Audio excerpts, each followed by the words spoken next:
Hello বন্ধুরা, আমি আজকে পায়েস রান্না করব। দুধের পায়েস কেটে দুধটা আগে জাল দিয়ে নেব।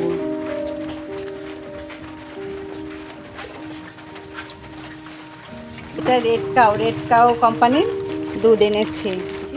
অর্ধেক হাঁড়ি দুধটা নিয়েছি। এবার ফুটিয়ে নেব দুধটা।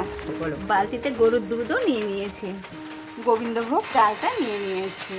আমি 2 কিলো দুধ নিয়েছি, তাতে এই 200 গ্রাম গোবিন্দভোগ চাল দেব। গরুর দুধটা দিয়ে দিলাম।